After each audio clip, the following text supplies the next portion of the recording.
Bom dia, boa tarde, boa noite. Vamos a mais um programa falando de tudo. É o quinto dia, mas é o quarto programa. Quinto dia, quarto programa. Eu já percebi que não dá para fazer diariamente esse programa, porque às vezes tem dias em que eu tenho outras coisas para fazer e não consigo me organizar para ter uma hora para ficar gravando um programa e falando de tudo. É mais difícil do que falar sobre uma coisa, porque a gente tem que estar mais organizado, né? Para conseguir falar de tudo mesmo. Então eu acabei no último programa me concentrando num assunto só. Então eu, pelo menos por enquanto, nesse início não vai ser diário, mas vai ser assim, constante, tá? E eu vou tentar todo dia lançar programas 11 horas da manhã, para que a gente se acostume com esse horário, porque eu ainda continuo com o sonho, embora fique mais difícil não ser um programa diário, mas de um dia fazer uma live com vocês, com convidados aqui dividindo a tela comigo, para a gente conversar de tudo.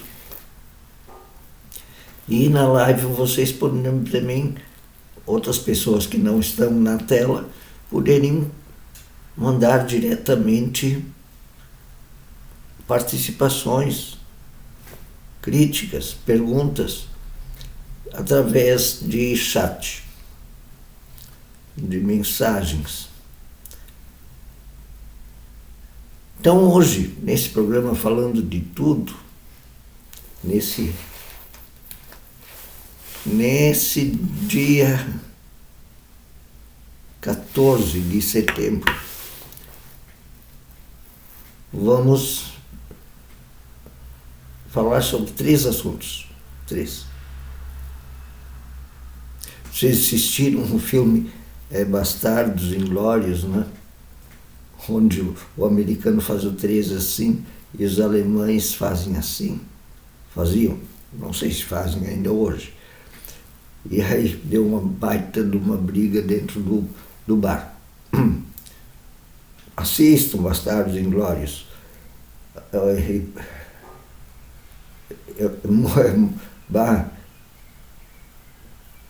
É um filme com muita violência, mas muito inteligente.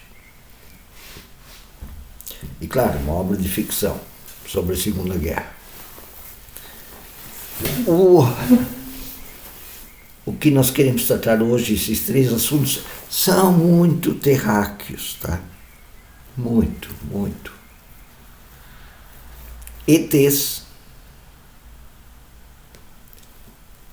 política e justiça e religião. ETs, política e justiça e religião, eu digo que são 3 assuntos bem terráqueos, bem pé no chão.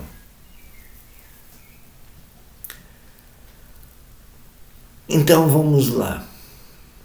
Depois eu vou conversar com vocês por que eles são tão pé no chão. Mas vocês já vão descobrindo enquanto a gente fala. ETs, extraterrestres. Esse próprio nome já é meio esquisitão, assim. Parece que a Terra é o centro. Nós medimos tudo pela Terra. Então, quem não é da Terra é extra. O que será que, digamos que exista vida inteligente em outros lugares, o que eles lá dizem sobre nós?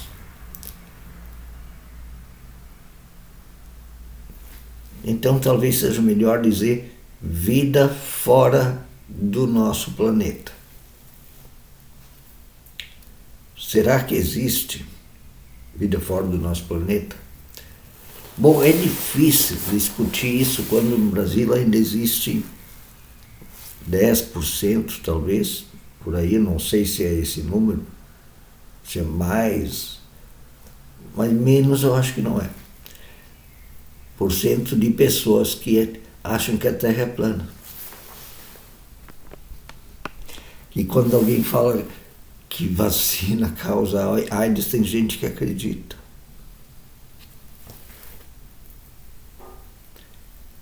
Isso vai ter a ver com extraterrestres e anticiência, vai ter a ver lá no final com religião. E eu vou dizer porque mesmo na religião isso não tem nada a ver. Negar que possa haver vida fora da Terra. Vida fora da Terra é uma coisa, vida inteligente fora da Terra é outra mais adiante. Sobre vida fora da Terra, fora do nosso planeta, em outro planeta, isso não há quase mais dúvida nenhuma. Na verdade, nós já encontramos sinais. Encontramos, assim, não são provas ainda, mas são sinais. Pequenos fragmentos já nós encontramos fisicamente. Não são fragmentos de vida, mas aparentemente. Se reiniciou uma corrida para a Lua. Antigamente se correu para a Lua por uma questão política, de publicidade política, de propaganda ideológica. Era uma corrida entre a União Soviética, que representava o sistema comunista soviético, e os Estados Unidos da América, que representavam então o sistema capitalista.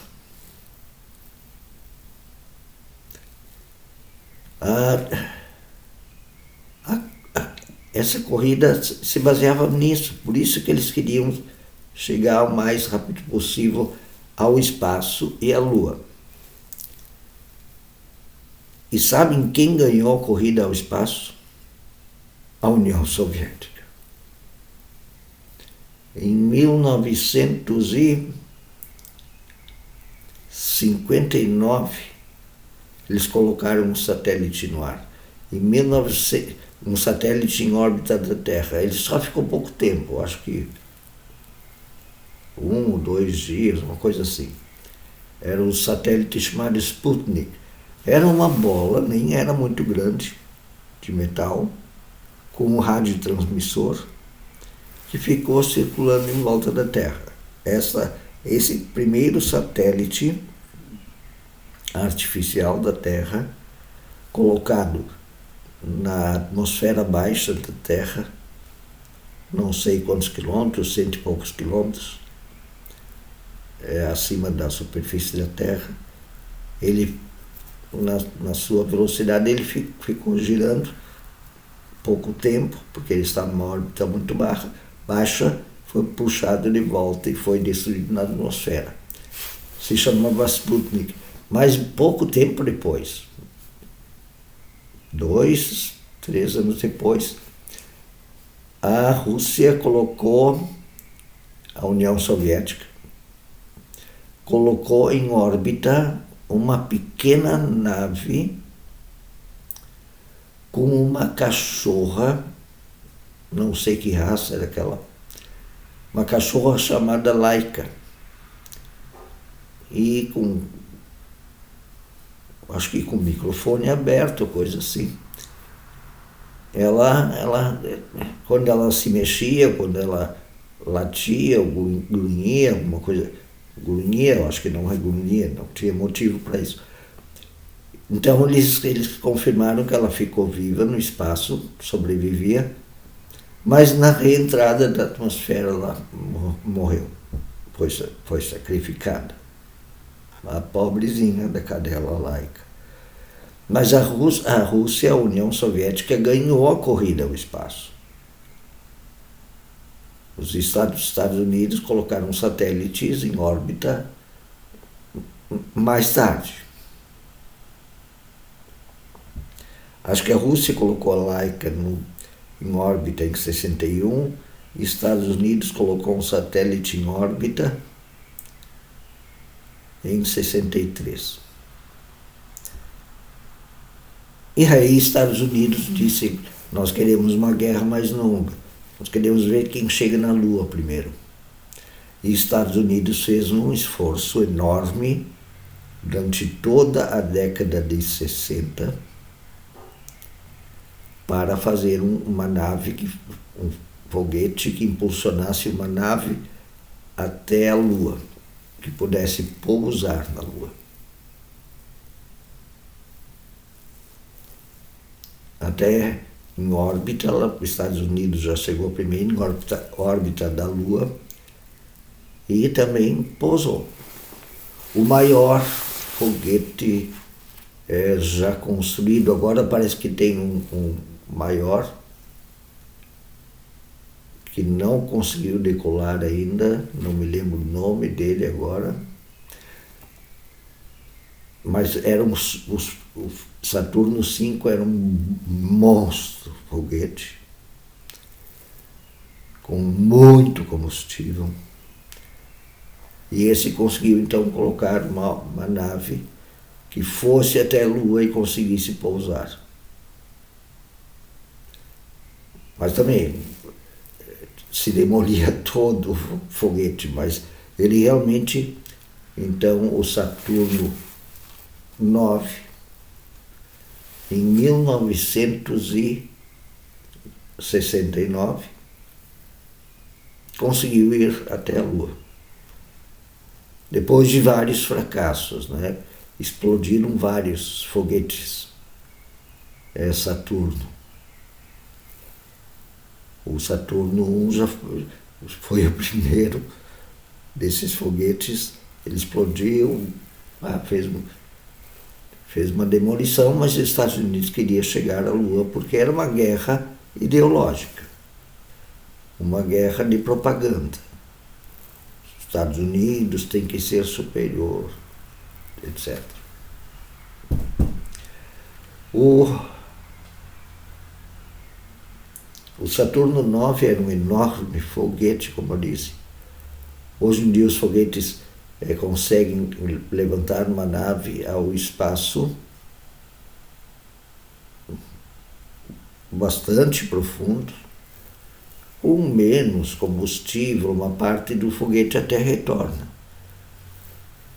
Como o dos Falcon 9, os propulsores, os foguetões cheios de combustível que colocam a nave em órbita e em viagem espacial, esses até voltam, dão ré e pousam ou na Terra ou numa balsa que fica no mar, esperando, e ele volta,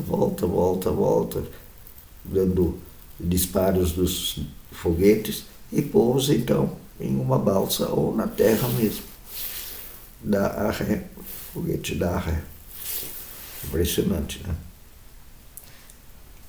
Então, nós hoje em dia vamos à Lua com bastante frequência, está marcado irmos a Marte, estamos muito curiosos com luas de Júpiter, do planeta Júpiter. Principalmente Europa,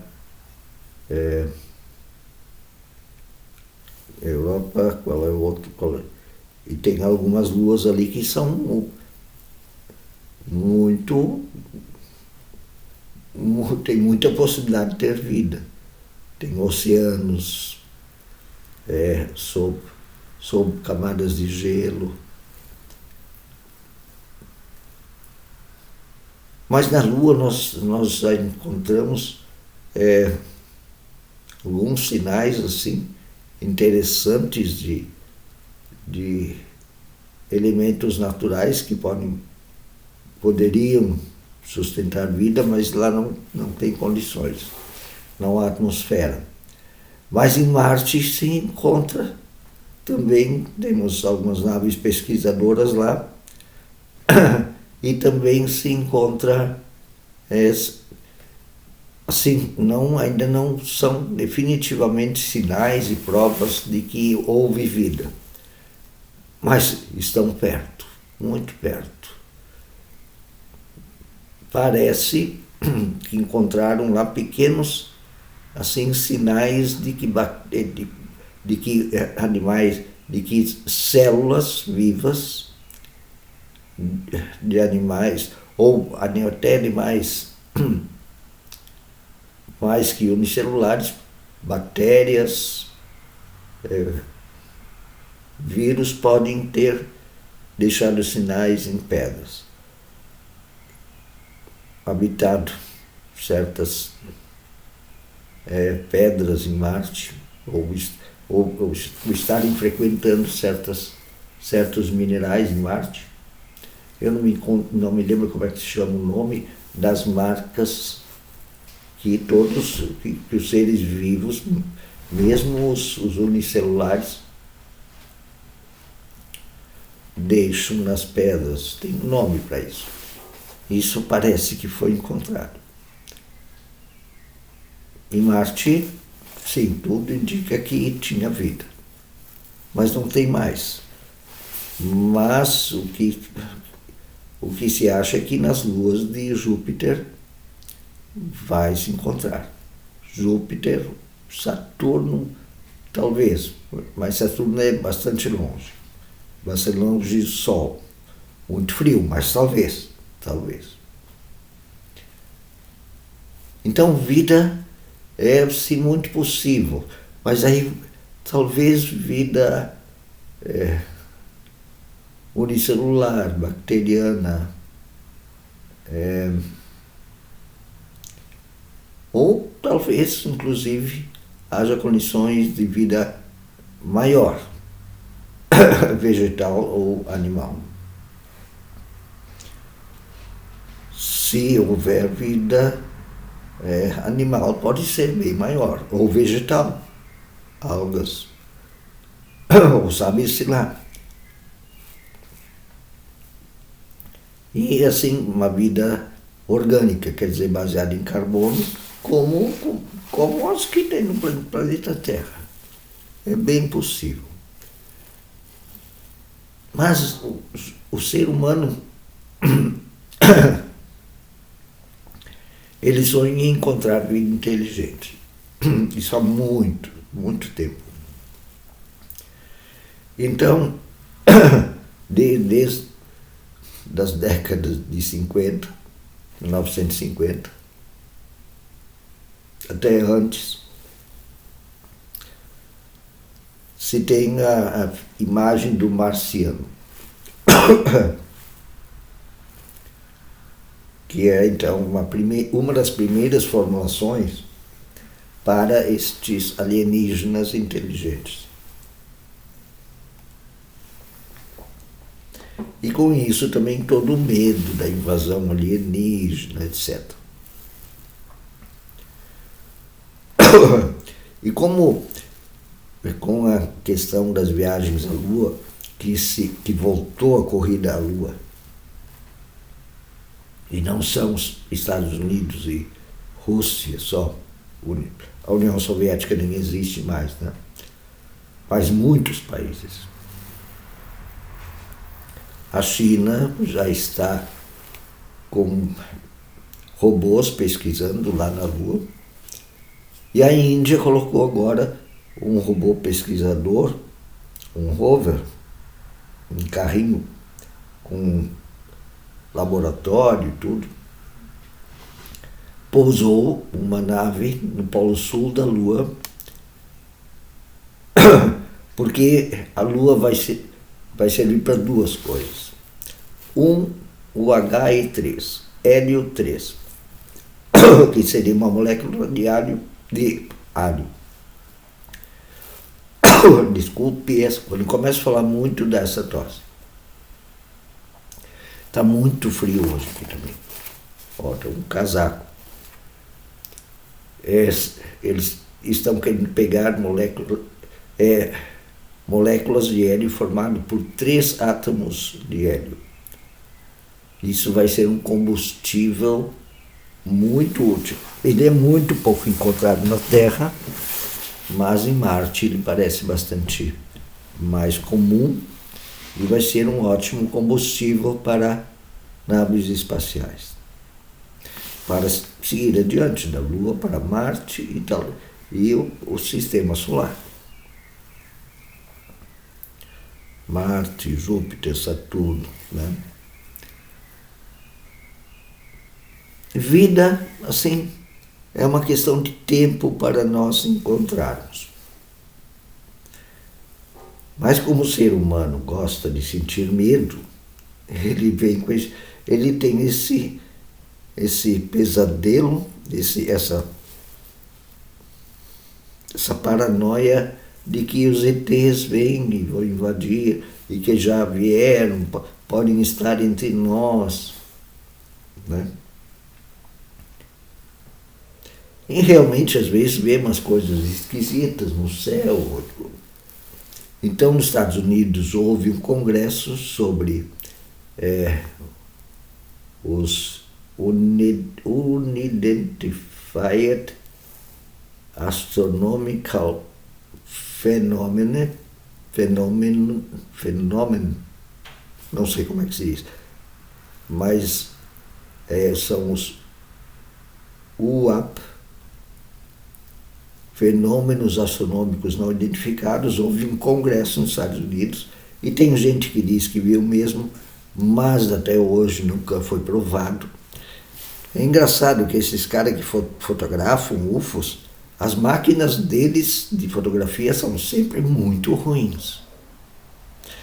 Então a gente já sabe que 99% são enganos das pessoas, são fenômenos atmosféricos, às vezes são naves de teste, não são UFOs. Então não se tem nenhuma prova de que uma nave de outro planeta estivesse vindo à Terra.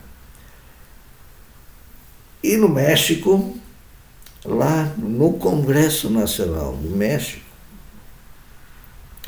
um cara apresentou umas múmias e disse que seriam ETs fossilizados que teriam vindo até a Terra há 1000 anos atrás, encontrados na região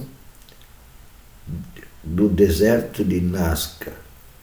Ali tem uns desenhos no deserto muito grandes, possivelmente feito por indígenas, tem todos os traços para ter sido feitos como uma oferenda religiosa, um sacrifício religioso, um ritual religioso. Desenhos muito grandes, visíveis até de voos de altura, né? Mas com todas as características terem sido feitos por nações indígenas. Quem disse que eles não tinham certas tecnologias de poderem fazer desenhos muito perfeitos no chão? Claro que tinham. Com pedras, ossos, e etc. Claro. Mas os ufólogos mais ou paranoicos ou sonhadores dizem que aquela foi uma região habitada por ETs e encontraram lá umas múmias assim de 1 metro e pouco, de 1000 anos. Então 2 destas múmias encontradas, que um ufólogo diz que encontrou lá, teriam 1/3 do DNA alterado. Porque às vezes dá para encontrar o DNA em múmias ou em bichos fossilizados. 1000 anos não é tanto tempo assim. Mas sabe, isso pode, eu escutando gente falando sobre isso pode ter sido alterado, esse um terço de DNA, que não seria humano, mas pode ter sido alterado pelo tempo. Ou essas múmias, quem sabe, são de algum tipo de animal, mas eles também têm muita forma do ET do Spielberg. Então, o ser humano gosta de inventar coisas, né? Para alimentar a sua imaginação meio paranoica, meio... Parece que precisa uma emoção extra, assim, muito extra. Então, é possível haver vida fora da Terra. Vida não inteligente, em todo caso, aqui perto, dentro do nosso sistema solar. É certo, assim, que vamos encontrar vida aqui próximo. Marte, luas de Júpiter, luas de Saturno. É assim, 99,9% certo. Mas vida inteligente aqui perto não. Só muito longe. Então o próximo planeta mais perto, talvez, do sistema solar, seja ali nas estrelas de Andrômeda. Mas isso já é muito longe. Não, do Centauro. Desculpe, Centauro. Há 5 anos, 4 anos, luz e meio. É longe. Para um alienígena, para um ser de lá vir até aqui, ele seria inteligente o suficiente para ele querer ser percebido e notado e não ser fotografado como uma máquina ruim, máquina fotográfica ruim. Lá de longe, e ele ficar dando volta por aqui, nunca fazer contato, qual seria o sentido disso? Então, sim, é possível vida inteligente. E talvez a gente um dia faça contato mesmo. Vai ser muito legal. Ou contato de rádio, ou contato de fala, ir conhecer eles, ou eles virem nos conhecer. Eu acho isso muito legal. Não tenho medo, não.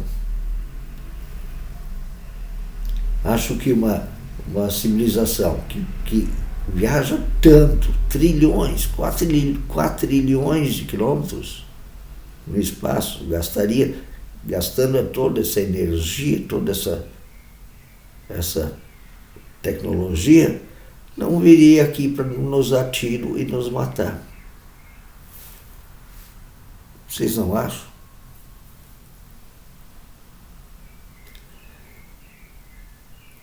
Então, o ser humano, ele vive através do medo, da sua carência emocional, criando umas coisas exageradas que na questão dos UFOs até estragam com aqueles que são sérios no assunto de estudar vida alienígena e contato com outras civilizações fora da Terra. Porque eles quando não fazem por querer, de quererem enganar a humanidade, ficarem famosos, ficarem ricos, com bonequinhos imitando alienígenas, eles veem uma luzinha, pronto, já é um disco voador. Não é assim. A gente pode ficar atento, mas não ir na primeira luzinha que vem no céu. Mesmo porque hoje em dia há muita possibilidade de se ver coisas no céu.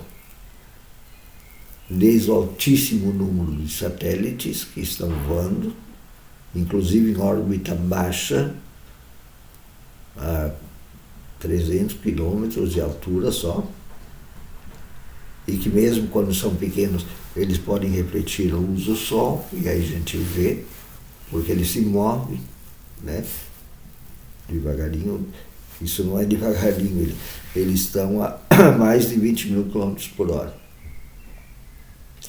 Quando chegarem a 27 mil quilômetros, eles começam a se afastar da Terra. Então os satélites voam a 25 mil quilômetros por hora, mas quando pegam o Sol lá, sem nada que interrompa o Sol, eles refletem e a gente vê as luzes. Ou fenômenos atmosféricos, ou ilusão mesmo, ou invenção. Não se tem nenhuma prova de visita de ET, não se tem nenhuma prova de vida extraterrestre ainda, mas está quase chegando.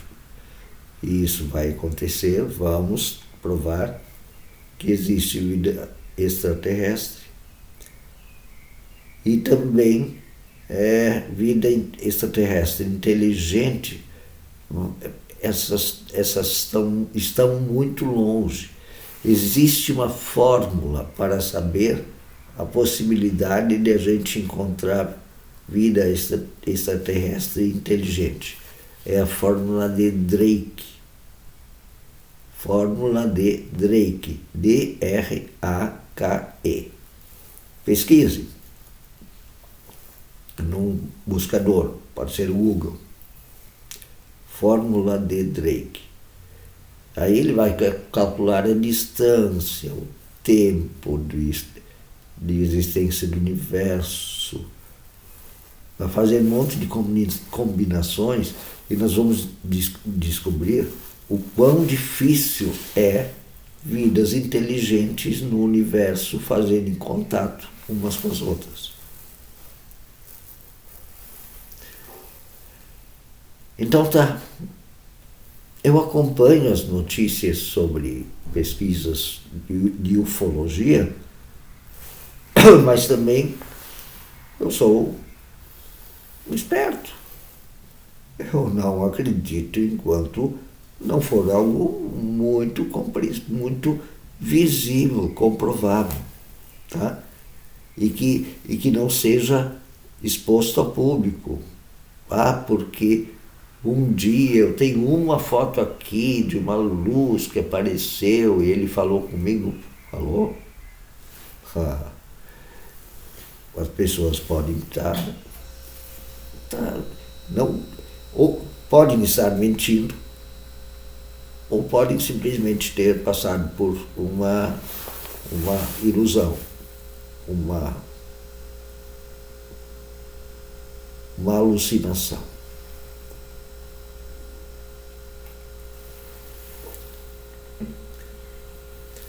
Sobre extraterrestres é assim. Primeiro desconfie, porque daí quando tiverem certeza vai ser muito legal. E isso eu vou falar também em relação à religião.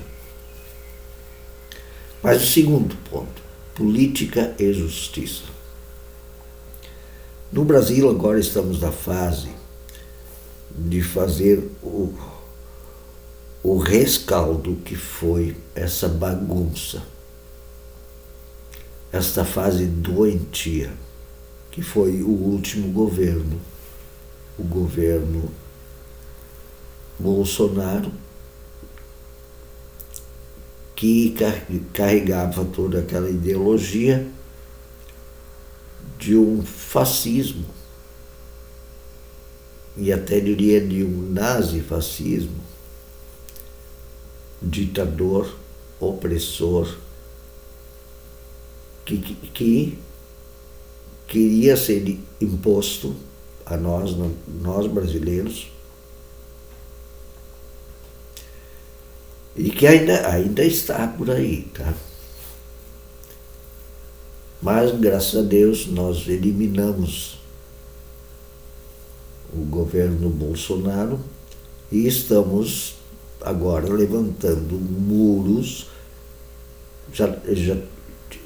Já tínhamos começado a levantar muros contra o nazifascismo e agora continuamos e estamos nos tornando mais fortes contra o nazifascismo. E por isso estamos fazendo o rescaldo e também nos recuperando do que foi a perturbação destes últimos anos de política aqui no Brasil. Aqui no Brasil nós não temos uma política madura ainda, tá? É madura no sentido de fortemente consolidada. A partir de 1988, com a Constituição, chamada Constituição Cidadã, proclamada no dia 3 de outubro, 5 de outubro,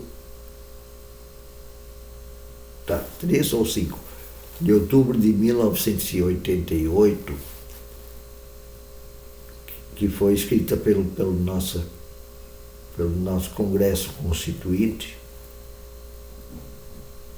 A partir dali nós conseguimos amadurecer, mas ainda tinha e tem resquícios de viúvos e viúvas de ditaduras, e existe no mundo um movimento de ditador, de extrema direita, que no Brasil era simbolizado pelo bolsonarismo. É simbolizado ainda.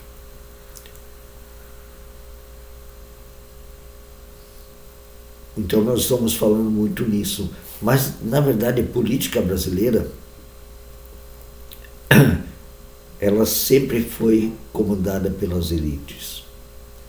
Primeiro foi escravidão, e aí a própria República nunca foi interessada em fazer justiça. Porque justiça não é só aplicar a lei em cima de criminosos, de punição. Não, a justiça quer promover a justiça. A igualdade entre os seres humanos, a igualdade de oportunidades e respeitos e direitos, a igualdade entre homens e mulheres, entre raças, cores. A justiça tem a ver com a liberdade de todos, todas e todes. Então isso o Brasil não se dedica, nunca se dedicou muito. Alguns governos mais, mas a tradição é que a elite brasileira é extremamente egoísta e gananciosa. E ela governa. Não é ainda uma república onde todos participam da organização, das políticas do país. Mas ainda é um país dominado por elites acumuladoras de riquezas e que exploram os mais pobres. E que exploram também através de racismo, de machismo, de preconceitos, que estão ainda arraigados no Brasil, porque nós não temos uma política preocupada em promover a justiça. Tem um pouco, tá? Mas ainda não chegamos ao ponto de tornar isso algo comum, corriqueiro na política brasileira.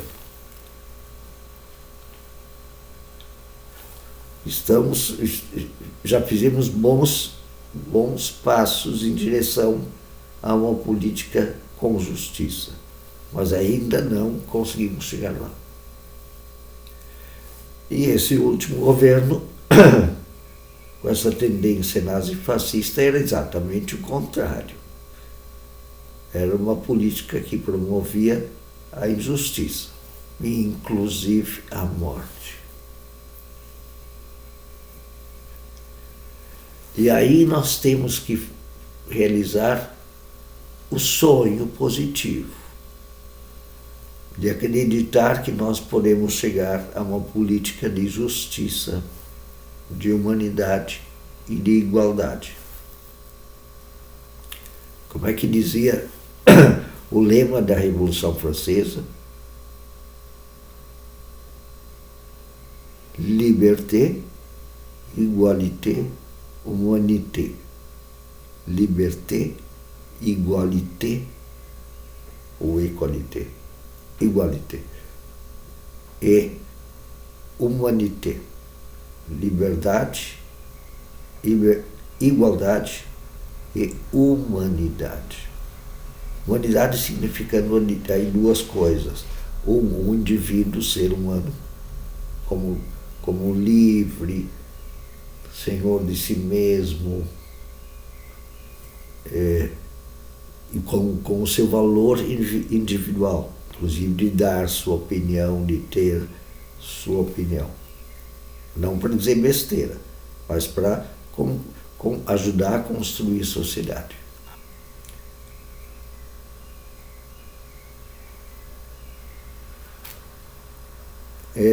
Nós temos que ter esta confiança para construirmos isso contra os ditadores que querem oprimir e calar a todos que se opõem à exploração e às ditaduras.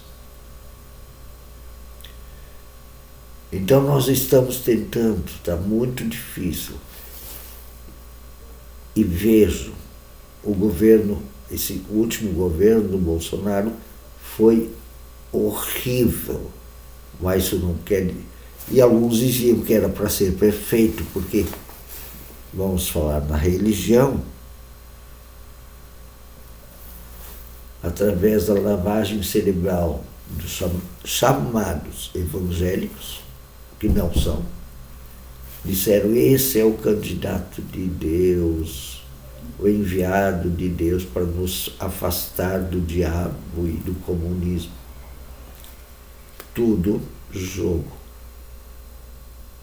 político para eleger um ditador que quase fez um golpe. Inclusive, ele chegou várias vezes a dizer que tem que eliminar, tem que matar quem é contra as ideias do bolsonarismo, do nazifascismo. Vocês acham que é um cara... Isso pode ser um enviado de Deus? Não.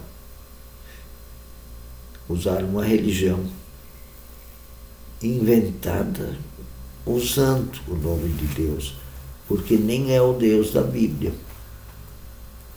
Temos que ler a Bíblia direitinho, porque a Bíblia fala em justiça social, muito, muito.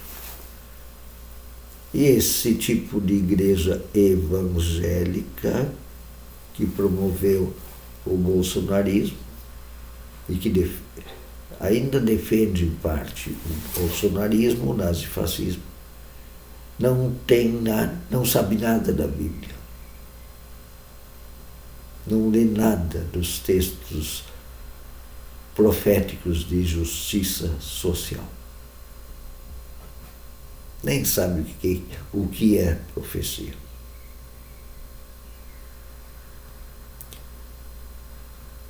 Então, a vida fora da Terra, que eu acho que não há problema nenhum,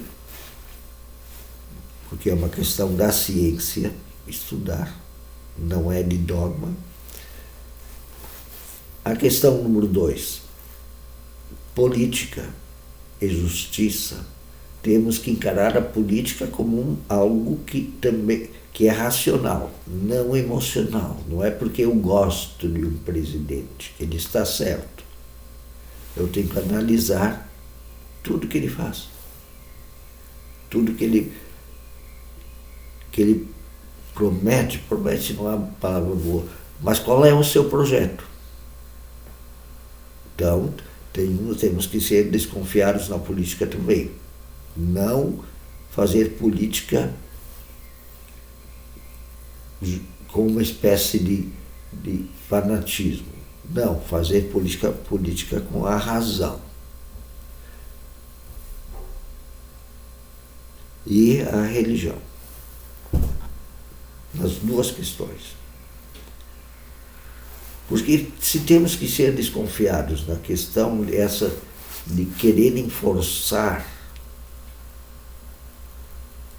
que nós já temos contato com vida inteligente de fora da Terra,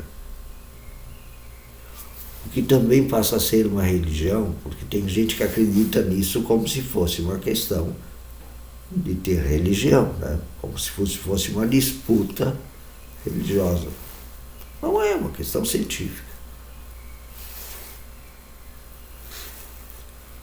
Quando, para esse pessoal que tanto defende os UFOs, os contatos de vida inteligente de fora da Terra, quanto aqueles que são totalmente contra, isso também parece uma questão de fanatismo religioso.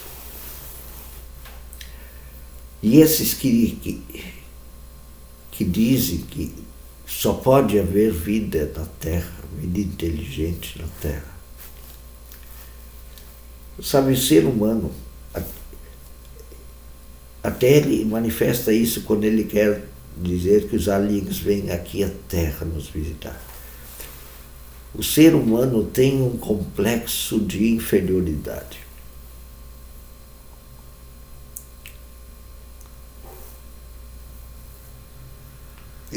Ele quer dizer quase que ele quer o centro do universo, ou mais, ele quer acreditar que é o centro do universo. Então os fanáticos religiosos que dizem que não pode haver vida fora da Terra, eles querem argumentar que o ser humano é algo especial. E com isso dizem também, eu sou especial. Sabe, o Lutero, que era um religioso luterano, que fez a reforma lá, né? Que fez a igreja luterana, ele nunca queria fazer uma igreja, tá? Ele queria reformar a igreja católica. Ele tinha uma leitura assim: nós, seres humanos, vis sacos de vermes. Uma leitura bem negativa sobre o ser humano, né? Vis sacos de vermes. Não valemos nada. Tudo que fazemos é cheio de erro. Sabe, um dia conversando com um padre católico, ele disse assim: vocês luteranos têm uma antropologia, uma visão do ser humano, uma autoestima do ser humano muito negativa. É verdade. Mas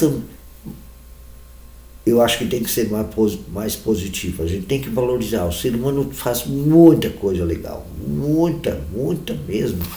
E uma visão negativa pode baixar a nossa esperança, nossa utopia. E nos mantém sempre, ajuda inclusive a oprimir as outras pessoas. Porque elas são sacos de vermes. Nem escuta. Está errado assim. Não se pensa assim. Essa é uma visão errada. Mas também nós somos cheios de problemas. Não dá para dizer que nós somos, como tudo gente assim, a gente fica sempre só orando, que lindo, que bom. Não, também não é assim. Nós estamos na média de um bicho que pensa, que é isso que nós somos. Um animalzinho que pensa num planeta. Mas esses que acreditam que, ai, Deus me criou, Deus me fez, eu sou único como eu sou perfeito, eles querem se considerar assim, eles sofrem de baixa autoestima. E aí a religião distorce os fatos de novo. Então eles têm essa oposição radical à vida fora da Terra, porque eles têm medo de se colocarem no lugar onde eles realmente estão, de animais de um dos planetas do universo, de um dos planetas que são, ao todo, a gente nem sabe quantos, bilhões no mínimo, e que podem ter vidas de tudo que é tipo, inclusive inteligentes. E se houverem vidas, eles se sentem destituídos deste posto de serem únicos e admiráveis em todo o universo.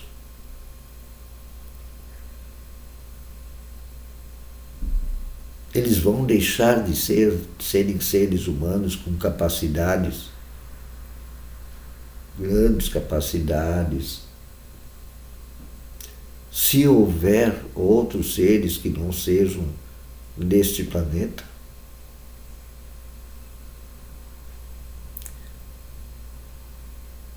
Então, a religião pode nos colocar de pé no chão, mas pode nos tirar deles. Fés extremadas, fés cegas, fanatismos, nos tiram o pé da realidade e nos impedem de estudar presença de vida em outros planetas e vida inteligente de outros planetas, com os pés no chão, sem nos enganarmos fácil. E nem queremos enganar os outros, às vezes conscientemente queremos enganar os outros. Nos ajuda a entender política no nosso meio, no nosso país, no nosso continente e em toda a Terra. Nos ajuda a entender essa política como ela realmente é. Toda política é criada por seres humanos neste contraditório entre acumular riqueza, distribuir riqueza, fazer justiça, fazer injustiça, em haver opressão e não haver opressão. E a fé fanática nos ajuda a nos colocarmos dentro da realidade e da maneira real que nós somos, sem sermos nem demais de bom, demais de bom, nem demais de ruim. Não nos dá uma autoestima nem exagerada, nem diminuída. Por isso, tudo isso é tão pé no chão. Porque está na nossa capacidade de elaborar conceitos sobre nós mesmos e em nossas carências, avaliarmos a nós mesmos e avaliarmos a política, a sociedade, o mundo, a realidade. São coisas bem da terra, nossas carências, nossas verdades. São coisas bem da terra que nós temos que tratar, para então conseguirmos tratar melhor todas as coisas, desde as nossas políticas, pé no chão, que lidam com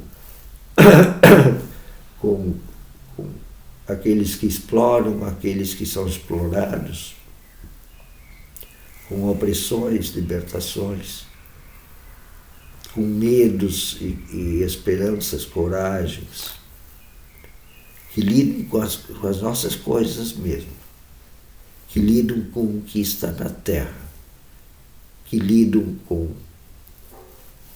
a nossa realidade cotidiana, de quem nós somos, de onde nós estamos e do que nós fazemos, e do que é a Terra, do que é esse planeta, do que é o ser humano e do que é cada um de nós.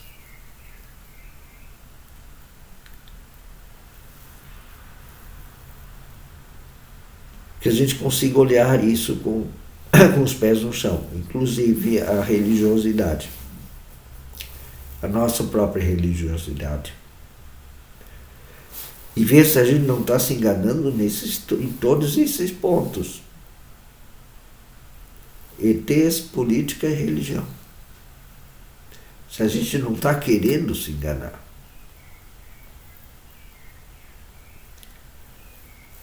Estamos chegando ao fim. Convidem outras pessoas para ver este programa, quando tem, mas vai ter de vez em quando, falando de tudo. Não só o assistam, ouçam, mas participem, convidem as pessoas para participar, para falar de tudo. E podem concordar comigo e mandem uma mensagem, podem me criticar e mandem uma mensagem, porque as críticas, quando não são destrutivas da pessoa, ajudam. E vocês me criticando, me ajudam. E se concordarem, escrevam também uma mensagem, porque também me ajudam. E se um dia for possível, espero que a gente abra uma live e converse de maneira o mais rápida, o mais instantânea possível, para trocarmos ideias. Eu espero vocês amanhã ou depois de amanhã de novo. Vou colocar no ar o programa sempre lá pelas 11 da manhã, para ficar conversando em torno de 1 hora até o meio-dia. Um grande abraço. Até a próxima oportunidade. Um abração.